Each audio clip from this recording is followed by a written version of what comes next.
پاکستان کی سیاست جو پبلک دیکھ رہی ہے اس میں ایک گورنمنٹ ہے، دوسرے اس کے مخالف ہیں۔ جو مخالفوں کا سربراہ ہے وہ ہے مولانا فضل الرحمان صاحب۔ حضرت مولانا فضل الرحمان صاحب پی ڈی ایم کا چیف بنایا گیا ہے، ہیڈ بنایا گیا ہے، اسی طرز پر جیسے پی این اے نے بھٹو کے خلاف مولانا مفتی محمود ان کے والد کو بنایا تھا۔ اس وقت جو 77 والی سیاست تھی، ان لوگوں کو بیچاروں کو وہ نیا پاکستان ٹوٹا تھا، اس وقت کچھ تھا نہیں ملک میں، تو کرپشن تو ان کے قریب سے بھی نہیں گزری تھی۔ وہ ذوالفقار علی بھٹو ہو یا اس کے مخالف سارے، اس پیریڈ کا میں گواہ ہوں۔ اب کرپشن سے پاک کوئی ہے نہیں۔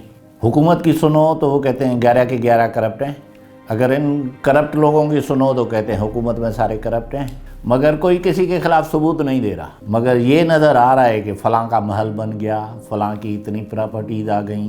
کرپشن کا الزام ایک دوسرے پر، ثبوت کسی کے پاس نہیں، صرف سطحی باتیں کر رہے ہیں کہ دیکھا چینی چوری ہو گئی، چینی پر یہ ہو گیا، وہ ہو گیا، وہ کہیں جی اتنا قرضہ لے لیا، کہاں گیا، کون کھا گیا، یہ جی موٹر وے بن گیا، اس میں اتنا کھا گیا، صرف الزامات، ثبوت زیرو۔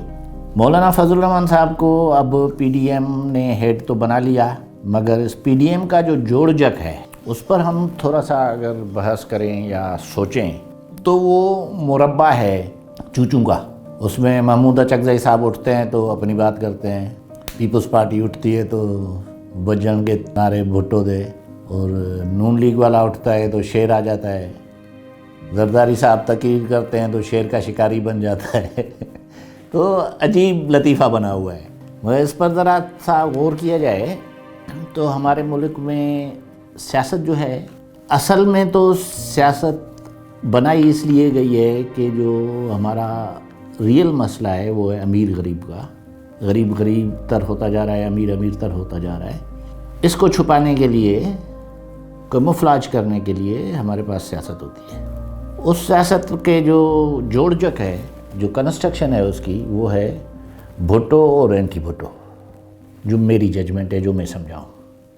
صرف دو پارٹیاں مجھے نظر آتی ہیں، ایک بھٹو کے نظریے والی جس میں شہید بھٹو پارٹی بھی ہو، پیپلز پارٹی بھی ہو، اور دوسری جو بھٹو کے خلاف ہے، اس میں سارے موجودہ حکومت بھی اور پی ڈی ایم کی 10 پارٹیاں بھی بھٹو کے خلاف کا گروپ ہے۔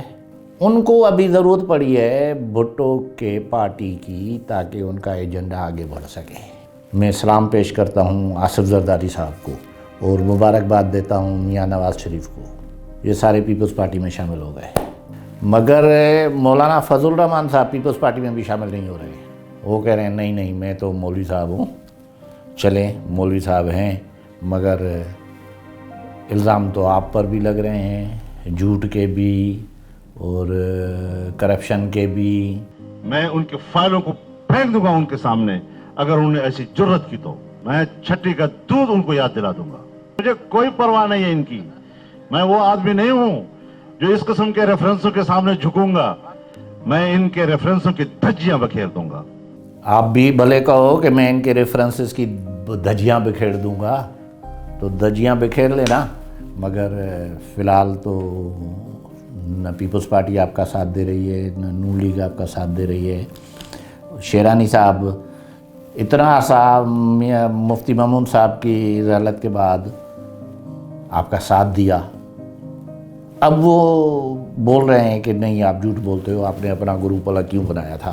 اس سے تو مجھے نہیں لگ رہا کہ جمعیت علماء اسلام پاکستان اگر بن گئی تو مولانا فضل الرحمان صاحب سروائیو کر سکیں گے، اور شاید اسٹیبلشمنٹ کو بھی اب اس کی ضرورت نہیں ہے۔ پیپلز پارٹی کو تو ضرورت اس کی پہلے کبھی نہیں رہی تھی، نون لیگ کو ضرورت پڑتی ہے فضل الرحمان صاحب کی، مگر نون لیگ اب اس پوزیشن میں نہیں ہے کہ آپ کو بچا سکے، نیب آپ کا کچھ بگاڑ سکے نہ سکے، آپ ریفرنسز کی دھجیاں اڑا دیں، مگر آپ ابھی سم بڈی سے نو بڈی بننے والے ہیں۔ اس کے لیے آپ کو اپنی پارٹی بچا سکتی ہے، مگر آپ اپنی پارٹی سے بھی خود کو بہت بڑا بنا لیا ہے پارٹی سے، تو اب مشکل ہے آپ کے لیے۔